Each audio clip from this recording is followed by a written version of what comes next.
Hello friends, कई ऐसे friends होंगे आपके या जो भी क्लास 10th के जो टॉपर होंगे बच्चों, वो आपको बस एक ही बात बताएंगे कि आपको अगर अच्छे मार्क्स स्कोर करना है तो उनको एनसीईआरटी बुक की प्रिपेयर करनी चाहिए। मतलब कि एनसीईआरटी में से ही सब कुछ आता है, ये तो बात कंफर्म है, फिक्स्ड है।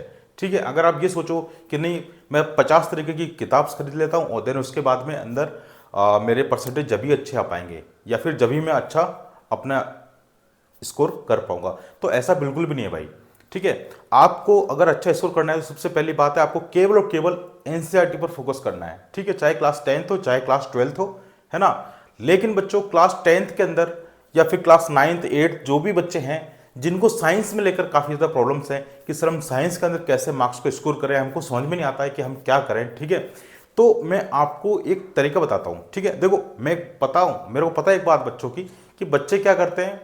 आपको पता है कि उनको एनसीईआरटी पढ़ना है ना। तो कई जो होशियार बच्चे होते हैं वो क्या करते हैं कि सर चलो ठीक है, कल स्कूल जाएंगे उससे पहले हम खुद से अपने आप से एनसीईआरटी को एक बार रीड आउट कर लेते हैं। ठीक है, तो बच्चे क्या करते हैं अपने खुद से किताब पढ़ने की कोशिश करते हैं।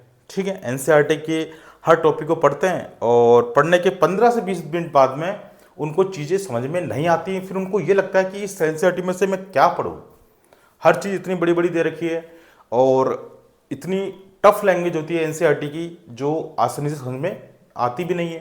तो अब इस सिचुएशन का क्या करें। ये तो आपको पता है कि एनसीईआरटी पढ़ना जरूरी है।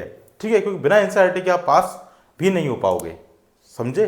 तो बोर्ड में स्कोर करना है तो फिर तो आपको 100% एनसीईआरटी आनी चाहिए। ठीक है, लेकिन बच्चों अगर आपको एनसीईआरटी पढ़ने में नहीं समझ में आता है, ठीक है, उसकी लैंग्वेज समझ में नहीं आ रही है, तो आप डिमोटिवेट हो जाओगे कि सर आपने तो बोला था कि एनसीईआरटी पढ़े, पर एनसीईआरटी पढ़े तो पढ़े कैसे, क्योंकि उसमें कुछ समझ में नहीं आता है कि उसमें क्या लिखा हुआ है ना। आप 10 से 15 मिनट बैठ के पढ़ोगे लेकिन फिर वही बात आपको फिर से समझ में नहीं आएगा और आप रीडिट करते रह जाओगे और पास जैसे ही 10-15 मिनट गुजरोगे, जैसे ही आप दोबारा उससे पहले वाले टॉपिक पे जाओगे तो आप फिर सारा क्लियर हो जाएगा। ठीक है, तो ये सारी चीज़ जो है इसको बस कुछ तरीके से ही हम इसको सॉल्व कर सकते हैं, जो कि काफ़ी ज़्यादा टफ तरीका नहीं है, बहुत ईजीएस्ट वे है। ठीक है, सबसे पहले तो आप क्या करें, चाहे कोई भी हो, ठीक है, कोई भी बच्चा हो, किसी भी लेवल का बच्चा हो, सबसे पहले उसको अपने एनसीईआरटी का जैसे मान लो चैप्टर 1 है, ठीक है, तो उसको क्या करना है, अगर अच्छा स्कोर करना है तो सबसे पहले वो क्या करे, अपने वन शॉट वीडियो देखे हर चैप्टर का। ठीक है, वन शॉट वीडियो देखे हर चैप्टर का, किसी भी यूट्यूब चैनल पर जाकर देख ले। ठीक है, या फिर हमारे यूट्यूब चैनल पर जाकर देख ले। पहले उसको क्या देखना, बच्चों को वन शॉट वीडियो देखना है। ठीक है, देन उसके बाद में उसको बुक्स रीड आउट करनी है। ठीक है, मैं फायदा बताऊंगा। फिर बुक कौन सी पढ़नी है आपको, एनसीईआरटी बुक करनी है। ठीक है, आपको एनसीईआरटी की बुक लगानी है। ठीक है, खुद से रीड करनी है, पहले वन शॉट देखना है, उसके बाद में एनसीईआरटी लगानी है, एनसीईआरटी खुद से एक बार पढ़ना है, देन उसके बाद फिर आप स्कूल में पढ़ोगे ही, है ना। तो आपका इतनी बार रिवीजन हो जाएगा, प्लस आपका अंडरस्टैंडिंग इतनी क्लियर हो जाएगी कि आपको वो चीज़ जो है हमेशा के लिए याद हो जाएंगी। ठीक है, लेकिन बच्चों अब आपको करना कैसे, बच्चे देखो सबसे पहले वन शॉट आपने वीडियो देख लिया, है ना। अब क्या करना है, इस एनसीईआरटी बुक को पढ़ने का बस एक ही तरीका है। आप क्या करें, जो भी टॉपिक है, जैसे समझ लो मेरे पास एक टॉपिक है ना, जैसे कि मैंने टॉपिक रख लिया अपना इलेक्ट्रिसिटी, मान के चलो एक टॉपिक है। ठीक है, इलेक्ट्रिसिटी टॉपिक है, तो अगर ये कोई टॉपिक है एनसीईआरटी के अंदर, तो आपको क्या करना है, इसमें क्वेश्चन मार्क पुट अप करके आपको सोचना है। ठीक है, कि व्हाट इज इलेक्ट्रिसिटी, क्या लगा सकते हो, व्हाट इज इलेक्ट्रिसिटी। ठीक है, and how it work, electricity कैसे वर्क करती है, इलेक्ट्रिसिटी क्या है। ठीक है, क्या है, कैसे है, क्यों है।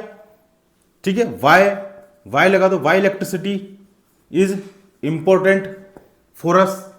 ठीक है, इसकी क्या मेरिट्स है, क्या डिमेरिट्स है। मतलब कि आपको बस एक काम करना है, आप अपनी एनसीईआरटी बुक को उठाइए, उसमें से बस एक किसी भी टॉपिक को पकड़िए, देन उसके बाद में आप उस टॉपिक को एक बार रीड करिए, लेकिन उसमें अपने माइंड के अंदर क्वेश्चन प्रिपेयर कर लो कि मेरे को क्या क्या क्वेश्चन बनाने कि भाई ऐसा क्यों है, व्हाट, वाई और हाउ, तीन लगा दो बस चीज, व्हाट, वाई और हाउ, वाई, व्हाट और हाउ, इन तीन चीजों को लेकर समझो उस टॉपिक को, उसके आंसर्स को इसके अंदर ढूंढने की कोशिश करो। आपका एक एक टॉपिक क्लियर हो जाएगा एक टॉपिक से ही। ठीक है, साथ में आप वहीं उसी पेज पर क्या करो, क्वेश्चंस लिख दो। आपने क्या क्या क्वेश्चन बनाए उस टॉपिक से, इलेक्ट्रिसिटी से लेकर आपने क्या क्या क्वेश्चन बनाए, आपने उसमें से क्या क्या पढ़ा, क्या वो इन क्वेश्चन के आंसर है या नहीं है, और ये उसी पेज पर लिख दीजिए, ताकि आपको कोई नोट्स बनाने की या किसी के नोट्स खरीदने की जरूरत ही ना पड़ेगी। ठीक है, आपके सारे नोट्स यहीं पे बन जाएंगे, आप खुद बनाओगे, और आपको एग्जाम के अंदर बस इन्हीं को दोबारा पढ़ना है, बस आपका काम हो जाएगा अच्छे से। ठीक है, तो देखो बच्चों, मैंने आपको एक तरीका क्या बताया, आप सबसे पहले वन शॉट वीडियो देखें, फिर एनसीईआरटी बुक रीड करना है, लेकिन वो कैसे करना है, आपको समझ में नहीं आता ना कैसे करना है, तो मैंने तरीका बता दिया। आप किसी एक टॉपिक को उठाएं, देन उसके बाद में उस पर क्वेश्चन मार्क पुटअप कर ले कि हम इलेक्ट्रिसिटी क्यों पढ़ रहे हैं, इसमें अंदर क्या होता है, कैसे ये काम करती है। ठीक है, सारी चीजें हर टॉपिक में ये 3 चीज लगा दीजिए, आपका हर टॉपिक क्लियर हो जाएगा।